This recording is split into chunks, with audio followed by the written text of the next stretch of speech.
Hey everybody, and welcome back to the Bible study series. Wow, we just came back from the intermission video, the previous video, which was kind of like a halftime. We're just past the halfway point of Genesis, and we took a moment to kind of do a recap, but also at the same time make a few adjustments and do some deep diving into some really incredible things that we are going to start to continue to uncover and see these many layers as we continue to go on. So if you have not checked that out, please do. It is amazing. And guys and gals, I get it.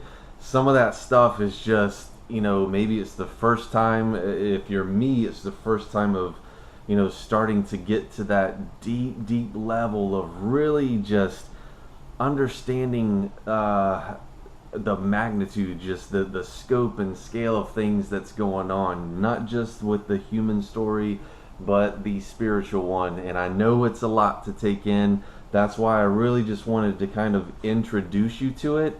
And then as we continue to go on, we're going to just see it unfold, and these dots are going to connect in such an incredible way. Just trust me. So just hang on to that because it is awesome. All right. And so today, coming back into the flow of the story with everything, we're going to be in Genesis chapter 28 and 29, covering that. So here we go. As always, please pray, and let's get into this. All right, so if you remember in chapter 27, where we kind of took that break in the story, chapter 27 was that big whole mess of just everyone messing up, lots of deception going on, and everyone trying to take things into their own hands, and not putting everything in the Lord's hands, and yet still the will of the Lord gets accomplished even in the midst of our mess that these characters, that these people are creating and everything. It's such an awesome chapter. And so we left there with Esau, okay, after Jacob deceives his father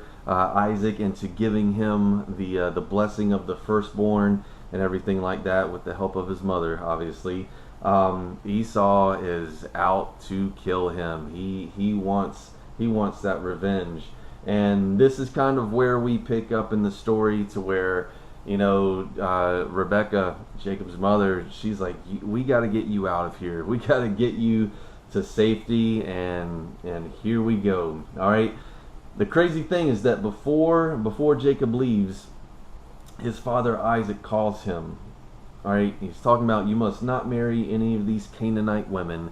We know how Isaac and Rebekah felt about that. That's something that Esau was involved with, marrying people outside of the covenant family. Not a good thing.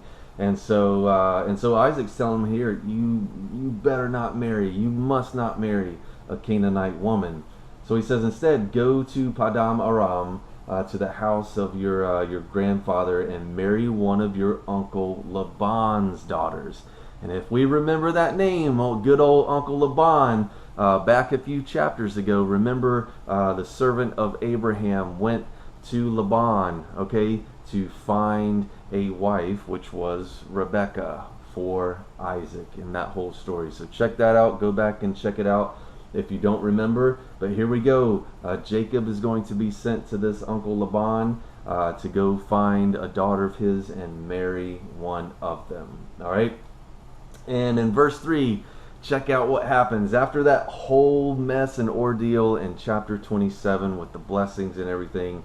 Here is where we get that idea that Isaac fully realized that God had chosen Jacob, and this is the blessing that he gives, passing on the ultimate true blessing to Jacob right here in verse 3, where he says, may God Almighty bless you and give you many children, and may your descendants multiply and become many nations. May God pass on to you and your descendants the blessings he promised to Abraham. And may you own this land where you are now, living as a foreigner, for God gave this land to Abraham. So here we go, realizing, full realization that God has chosen Jacob. He passes along the covenant, blessing of promise that is getting passed down from Abraham, then to Isaac himself, and now on to Jacob, because he knows everything's going to go through him. God has chosen him. All right, so Isaac, sends Jacob away. He goes to Padan Aram to stay with Laban, and here we go. We get to see where Esau, overhearing about how Jacob had been blessed by Isaac and how he had warned him not to marry a Canaanite woman. It finally sunk into Esau. In verse 8 he says, "It was now very clear to Esau that his father did not like Canaanite women." All right, and so Esau visited his uncle Ishmael. All right, remember Ishmael. Okay, this was the one of the sons. Remember Abraham, who slept with Hagar, which was Sarah's servant at the time, and Ishmael. We have that whole story. So here's Uncle Ishmael, and Esau visits him and married one of his daughters in addition to the wives that he already had. All right, so Jacob, he leaves Beersheba and travel toward Haran. And I want you to make a note of this, that as far as the trip, the distance that he is traveling, it's crazy. Little map here from Beersheba to Haran is about 400 miles. All right, now even 400 miles in our time right now, that's not a short trip, that's a long trip. So imagine during this time being on camels and donkeys and a whole caravan, and just the amount of time that it would take to travel, and the amount of problems that might arise during that. So no easy trip here that Jacob is going on. And this right here is where it gets absolutely incredible. And we're talking about Jacob's dream that he has at Bethel. Absolutely incredible. This is one that we're going to read through the end of the chapter, and then come back to talk about this dream in some more detail. All right, so let's just read it first. And it says, at sundown, Jacob arrived at a good place to set up camp and stopped there for the night. And he found a stone to rest his head against and lay down to sleep. And as he slept, he dreamed of a stairway or ladder, depending on the translation, that reached from the earth up to heaven. And he saw the angels of God going up and down the stairway.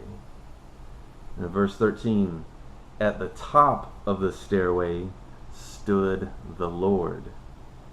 And the Lord said, "I am the Lord, the God of your grandfather Abraham, and the God of your father Isaac. The ground you are lying on belongs to you. I am giving it to you and your descendants. Your descendants will be as numerous as the dust of the earth. They will spread out in all directions, to the east, the west, the north and south, and all the families of the earth will be blessed through you and your descendants." Is all this sounding familiar? Love this. What's more, I am with you, and I will protect you wherever you go. One day I will bring you back to this land here. I will not leave you until I have finished. I love that. I will not leave you until I have finished giving you everything that I have promised you. Man, that's awesome. So hang on to that. We'll dive into it. Then Jacob wakes up from his sleep and he says, "Surely the Lord is in this place, and I wasn't even aware of it." Right? But he was also afraid. He had almost this holy fear and said, "What an awesome place this is. It is none other than the house of God, the very gateway to heaven. Whew. All right, so a few things kind of jump out to me there is that I think this sort of encounter, with the Lord and Jacob here through this dream and everything that he saw and that he felt with this was kind of a new or unique experience. It seems like he kind of, when he woke up, he finally woke up, to the realization. We kind of know that he had a desire for all this, but maybe this was something that was new. I wasn't even aware of it. And he was also afraid, of the presence and everything that was going on. How awesome this place is. It's none other than the house of God, the very gateway to heaven. Almost like, again, that full, that realization is sinking in, to his whole spirit, to his bones and everything, of what God is doing, what God is preparing, and just, what an amazing thing to spiritually wake up to what the Lord is doing in and through your life and will continue to do is absolutely incredible. So what Jacob does is he gets up early, he took that stone that he laid his head against, and he set it upright as a memorial pillar. He poured olive oil on it, and he named that place Bethel, which means house of God. And surely you guys are making note of this place, Bethel. This is a very key place, a very key town, city, place that's going to be, that we're going to see much more of in the Bible. Such an awesome thing. And this is what happens here. He names it Bethel because this was the house of God, the gateway, to heaven. Awesome, right? And so Jacob then makes a vow. And it's kind of interesting. I want you to pay attention to the words if in here, and we'll talk about it real quick. But he says, if God will indeed be with me and protect me on this journey, and if he will provide me with food and clothing, and if I return safely to my father's home, then the Lord will certainly be my God. And this memorial pillar I have set up will become a place for worshiping God, and I will present to God 1/10 of everything he gives me. And at first this kind of caught me because it was almost like he was bargaining, like, well, if you do this, God, and if you do that, and if I return safely and everything, if you do what you say that you'll do, then at that point, that's when I will consider you my God, and I'm going to dedicate, 1/10 of everything to you. And that's, I know it can sound like that. I think like what the study Bible says here, and what I made a note of, is that he says Jacob was not really bargaining, but pledging. I think that's a better word. So he's not bargaining with God that if he does everything, but he's pledging his future to God.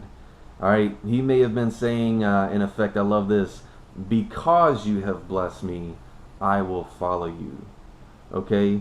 And whether or not, either way, God is going to bless him. God is going to do everything that he's saying right here in this vow and everything. But we're also going to see, even starting in the next chapter, where God also has some tough, difficult lessons for Jacob to learn. But this, in a way, this vow is something that Jacob was doing in a sense of the future. You're promising all of this covenant promises is coming through, and I'm dedicating myself to it and to you, Lord, and here's what I'm going to do as a result of that as well. All right, now let's go back to this dream. And I love this for a few reasons, and the first that I want to talk about is notice God's timing with everything. When, where, why, and how, as far as the timing of all of this is concerned. And we just got out of the mess of chapter 27. We know that whole thing that happened, and it was such a it was a mess. It was a soap opera type thing that was going on. All right, and he's fleeing, away. He's leaving everything behind. His family, he's leaving out of fear because of his brother Esau and whatnot. And he's traveling far, far away. Haran is 400 miles away, and he gets to this point. He's out there all alone. Okay, and he gets to just this place that he's never been. All right, so he's all alone. It's an unknown place. He's escaping his brother, and here he is sleeping on a rock. And it's like, wow. And with everything that just happened, this could potentially be just this very low and lonely moment for Jacob. And I love the timing of this, because so many times in our lives, when we're in such a position as this, where we're in fear, or we've been separated from our comfort, and we're just in a place of that's not familiar, that we're not used to, and we feel all alone. It always seems like that's God's timing. That's when He has the greatest opportunity to just come in and speak to us. And we're going to start to notice this, throughout the Bible. This is a bit familiar, his timing, how just precise and perfect the where, when, why, and how everything is done. It is in such a great way. And I want us to start realizing these as we read through the stories of these people, and start to realize it in our own lives as well, that God's timing is absolutely amazing. And even though we're in the all alone in unfamiliar territory and in fear of what's going on, in sickness, whatever it may be, that God is always working, and it will come to a point where He will speak to you, through you, with something by His word, or through prayer, in such an amazing way. And in this way, wow, that he speaks to Jacob is absolutely incredible. So let's talk about this dream right here. All right, back to verse 12. It says, as he slept, he dreamed of a ladder or stairway that reached from the earth up to heaven. And he saw the angels of God going up and down the stairway. And something grabs me about that. Is such a small, fine detail, that notice that the ladder or this stairway, reached from the earth up to heaven. And the authors, of this Bible, divinely giving, we're going to see where they are so specific about how they say things, how they write things down, about how the Spirit is giving it to them. And in this vision, they're making it clear that it reached from the earth up to heaven.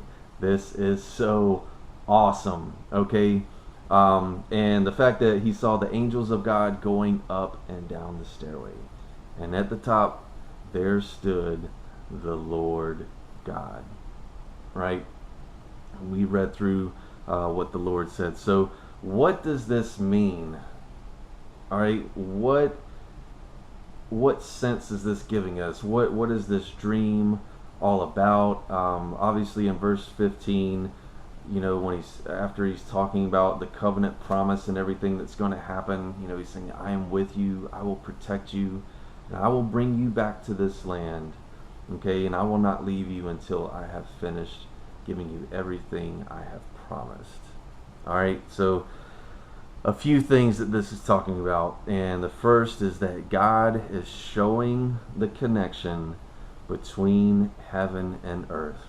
That stairway, that ladder that's reaching from earth into heaven, that's going to be a key thing, and we're going to see why in just a second. All right, showing that connections, angels coming and going, right, to do God's will. This is an awesome, awesome thing. All right, and then there stands at the top the Lord and affirms and states the covenant promise for Jacob. All right, so it seems that the angels are busy.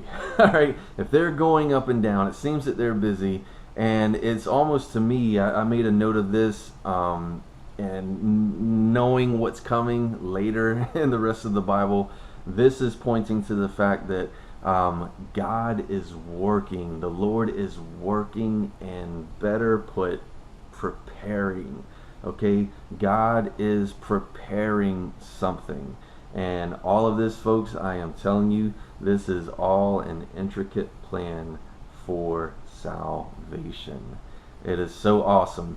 And when we talk about this ladder, this stairway, and what it means, guys, watch this. We go, and anytime we can find what Jesus says about something, here, what he says in the New Testament about something here in the Old Testament, oh, we got to do it. And this one is huge, okay? And we go to the Gospel of John, and we are in chapter 1, at the very end of chapter 1. Jesus is talking to this guy, Nathaniel, all right? And Nathaniel is realizing, he's like, Rabbi, you are the Son of God, you are the King of Israel. And Jesus said to him, because I said to you that I saw you under the fig tree, do you believe? And he says, you will see greater things than these. And Jesus said to him, truly, truly, I say to you. And every time he says truly, truly, you definitely want to pay attention, all right? He says, truly, truly, I say to you, you will see the heavens opened and the angels of God ascending and descending on the Son of Man. Okay, guys, what does that sound exactly like?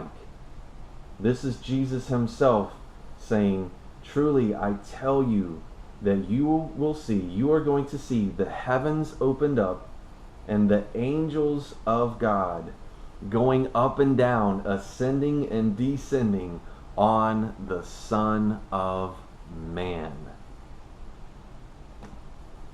You're going to want to hang on to that one. All right. Obviously, this is getting to the point where this is the point. What is this dream? And the dream, this is Jesus. This is representing Jesus. Okay, Jesus is saying that he is the ladder, the stairway, this connection, this bridge, nexus, whatever you want to call it, whatever word you want to throw in there. Jesus is saying that he is the connection between heaven and earth. And the reason that I focus so much on that word, that this stairway reached from earth to heaven, again, is such a big, big thing. And we are going to get into that. I want you to just highlight the heck out of it, write it down so many times that we can come back to this point right here, this Jacob's dream, and talking about the ladder, the stairway that is reaching from earth up to heaven, and the angels ascending and descending on it. Okay, and with what Jesus says right there, that's giving us such a great clue. We're talking about, he said, we'll be ascending and descending on the Son of Man. We know we're going to find out that Jesus is considered the Son of Man. Don't worry, we're going to get into what all of that means, and it is absolutely beautiful and incredible, and we're going to find out more of it in the Old Testament.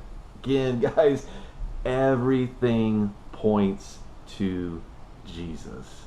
It is incredible. So in verse 13, when it says at the top of that stairway, at the top of that connection, there actually stood the Lord. And what's going to be crazy, what we're going to come to find out, is not only is Jesus, the foot that rests on the earth and that reaches, up from earth to heaven, everything, and he's every step, each step in between, all right, that leads to heaven. But at the top is where he also stands. And this is one of those mind-blowing things. It's like prophetic, and at the same time he's there. And oh my goodness, watch how this dream right here just ends up saying so much. But the bottom line of everything is that something is being prepared, and we are already getting a sense of what exactly that is and what it's going to mean.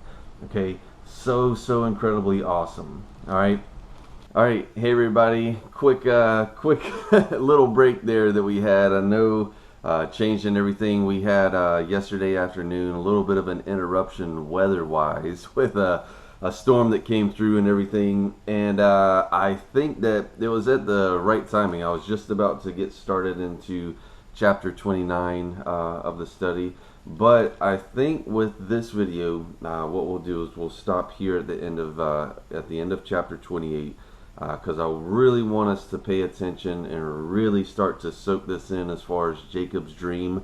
In the next video, I think this will work out perfect, because we'll go through chapter 29 and chapter 30 together, because those really tie together, and that story just kind of flows right on in, to the next chapters there and everything. So I think that was a great divine interruption and everything that happened. And again, in chapter 28 here, really the main thing that we talked about is that dream, exactly what that was, talking about, a sense of preparation, and that there's a lot of work that's going on with the angels, ascending and descending on the stairway or ladder that's going from earth up to heaven. Such an amazing visual there. And remember, we went and looked at what Jesus said about this. And this is key. We found out that this stairway, that this ladder represents Jesus Christ himself. And then in the New Testament, in John chapter 1, there at the very end, verse 51, when Jesus says, "Truly, truly, I say to you, you will see the heavens opened," okay, and the angels of God ascending and descending on the Son of Man. And if that does not describe this vision, this dream that Jacob had right here, I mean, this is exactly what this part is talking about, this dream. And so when Jesus is saying this ascending, the angels are going to ascend and descend on the Son of Man, he's talking about himself. I want you to circle, underline, write down Son of Man, because this is going to be something that is going to be pointed at, more throughout the Old Testament. We're going to see it as Jesus talks about himself in that way in the New Testament, and exactly what that means. It is so huge. So just keep that in mind. Understand that what he's talking about up and down the Son of Man, he's talking about himself, and this dream right here is representing Jesus Christ himself in such an amazing way. So hang with that there, at the end where Jacob sets up the memorial pillar from that stone that he rested on, and he named the place Bethel, okay, which means house of God. This is such an amazing thing, the gateway, of heaven. This is going to be such an important place, and it started right here, given this name, where Jacob has this dream, this encounter and experience with the Lord. So I know we kind of cut that short with the interruption and everything, but I think it was perfect. And when we pick back up, we'll get into chapter 29 and 30, and there we are going to see where some of the things that Jacob did and his deceitfulness and trickery and all that, he and his mom, that plan, deception, that's going, we talked about it's going to have consequences, and we are going to start to see some of that how he gets a taste of his own medicine coming up in chapters 29 and 30. So yeah, hang on to that. Oh, pray about it. Jesus Christ is the connection, that bridge between heaven and earth, and it's such an amazing thing. So until next time, enjoy. See you guys soon.